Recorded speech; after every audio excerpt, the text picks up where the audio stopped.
Àwo ire ẹ ṣayé ire, àwo òkùnkùn ẹ fìkà sílẹ̀. Ẹ̀fọ́ jíde ò balógun lọ́rùn, ṣàgbàlá jáde égbodò wọlé.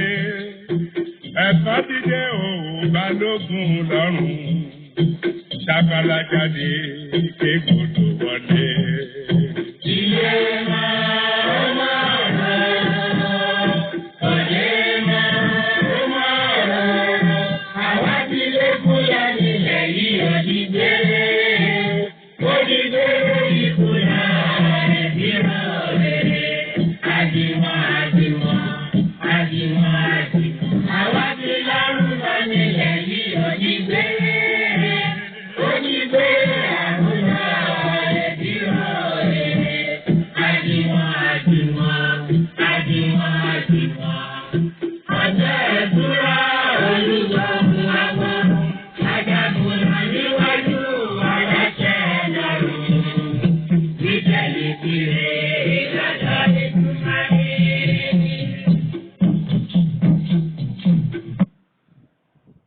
ìkàlẹ̀ o gbogbo ọmọ kóòtù òjíire káàkiri àgbáyé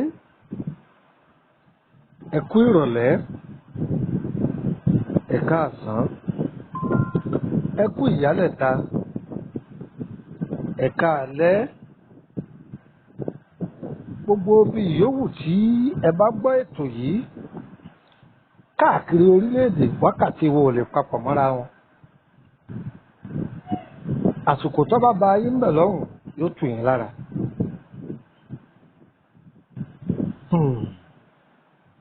Ọmọ aráyò ní parúkọ mi dàsá ìgá o. Èmi ọmọ yín náà ni o. Kúkúmọ̀nà ọmọ àyádáre bàbá ọgbọ́n ọmọ ọ̀dọ̀ àgbà. Olóòtú abala ìtumọ̀ àlá ọlọ́kan ọ̀jọ̀kan. Àlá yìí àlá tó dáa ni. Lọ́pọ̀lọpọ̀ ìgbà tí èèyàn bá sábà máa rí ilé ńláńlá jẹ́ràn bọ́yọ̀ bára rẹ̀ ń bẹ̀ bọ́yọ̀ òun ríra rẹ̀ nírí pé ìwọ lọkọ lójú oorun tínú rẹ̀ wá ń dùn. Àlá tó dáa ni. Tọ́ba jẹ́ pé ọba máa ń ṣàdúrà tẹra mọ́, tọ́ba máa gbààwẹ̀ tẹra mọ́, tọ́ba jó ní sàárà tẹra mọ́. Oore ayọ̀ ń bọ̀ wá ṣẹlẹ̀ nínú ayé rẹ̀. Sọ̀hárí tí ẹ bá lárú àláyé, àláyé ṣàlátà máa sọ káàkiri. Máa mú èròǹgbà rẹ̀ máa dà á pọ̀ mọ́tọ́ lọ́hùn. Ìwọ lọ́hùn ń tó rorò mí yìí o, má jẹ́ òfò mi ru o, má jẹ́ ń kọ́ sàárè mi nílé o, oore yìí má jẹ́ òfò mi ru. Lérò oore ńláńlá báyìí jọ ṣẹlẹ̀ nú ayé mi. Àláìdá o. Ẹni ọlálàgọ̀ aláògọ̀ ìwọ lọ́gọ̀. Àlá jẹ́ ọ̀nà tí Ọlọ́run ọba ẹlẹ́dàá ti fi ń ṣàánú àwọn ẹ̀dá rẹ̀, tí fi ń ṣàánú àwọn ẹ̀dá rẹ̀. Ẹ̀dá tó wà nínú ìgbèkùn Ọlọ́run a máa ti di àlá túyàn lẹ̀ láti inú ìgbèkùn. Ẹni ayé fẹ́ sọ sínú ìgbèkùn Ọlọ́run a máa ti di àlá fàṣírí ẹni náà hàn yẹn. Àlá aburú tí ń bọ̀ wá ṣẹlẹ̀ sí ni Ọlọ́run a máa ti bẹ̀ fara fún ni. Rere tí ń bọ̀ wá Ọlọ́run a máa ti bẹ̀ fara fún ni. Ọ̀rẹ́ tá ń bá rìn tí ọ̀fẹ́ wa fúnre Ọlọ́run a máa ti bẹ̀ tú àṣírí ọ̀rẹ́. Ìdílé tí wọ́n ti bí wa tí ogun ń jani látọjọ́ tó ti pẹ́ Ọlọ́run a máa ti bí àlátúnà àṣírí. Iṣẹ́ tí èèyàn bá ń ṣe tí ọmọ aráyé bá ti kọ́ ọ́ bọ̀ Ọlọ́run a máa ti bí àlátúnà àṣírí wọn. Àládàánú ayé èèyàn ẹni ó ní aláọ̀dá aláọ̀ní kan ṣe òun ló ṣe èrè. Má jẹ́ wọn ó kó bá ọ. Ṣùgbọ́n ọba tí ń lá àlá rẹ̀ mẹ́ni tó máa rọ fún kí wọ́n má fi kún fún ọ. Orúkọ mi ni Lukman ọmọ Àyádáre lẹ́ẹ̀kan sí bàbá ọgbọ́n ọmọ ọ̀dọ̀ àgbà. Ẹ darapọ̀ mọ́ wa lórí ètò WhatsApp group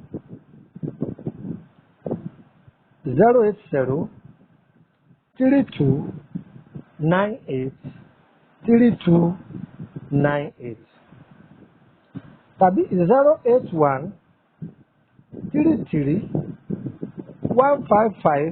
08133155111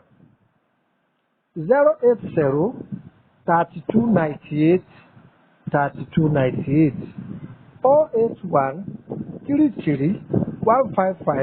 08133155111. Orúkọ mi ni lẹ́ẹ̀kan sí Lukman ọmọ Àyádáre bàbá ọgbọ́n ọmọ ọ̀dọ̀ àgbà. A kì í bá wa mọ̀ o ní mẹ́sẹ̀gì yìí bá dọ́dọ̀ rẹ̀. Ọlọ́run ò ní fún yín lórí àbọ̀ o. Gbogbo ohun tẹ́ ẹ̀ retí lè lédùn àwọn fìtò yín lọ́wọ́ o. Má dìrí tiẹ̀ o. Ó kéré tán èèyàn 30 ha fún wọn.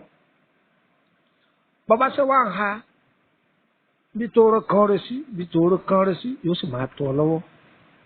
Aláàánú rẹ̀ ò ní dojú ìjà kọ́ ẹ o. Ọyá ìwọ náà máa ha. Àwọn kan lárú aláìwọn ọmọtúmọ̀ rẹ̀. Ipò wa mú yọ̀wọ́ òsì ń bẹ́ o. Ó dúpẹ́ fọlọ́run lásán ni. Kò sì jẹ́ nu. Àwọn ìgbà kankan lọ́wọ́ èèyàn ọ̀fẹ́ ni. Ọlọ́run ọ̀dáhùn. Yóò dáhùn ayọ̀ nú ayé gbogbo wa o. Ògo ayé wọ́n sọ̀rọ̀ sókè o. Ire ní kàbìtì.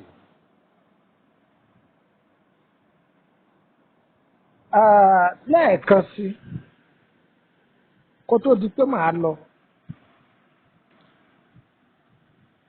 A kì í bá a mọ̀ ẹ fẹ́ béèrè lórí ọ̀rọ̀ iṣẹ́ yín àbí àrùn ọlọ́jọ́ pípẹ́ ẹ kàn sí wa tàbá mọ̀ nípa rẹ̀ á dá yín lóhùn.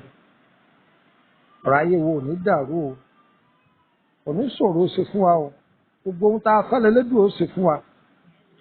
Ọ̀rọ̀ ayé wo ò ní dàrú agbára Ọlọ́run. Wa ò ní ṣòro ó ṣe inú ayé o.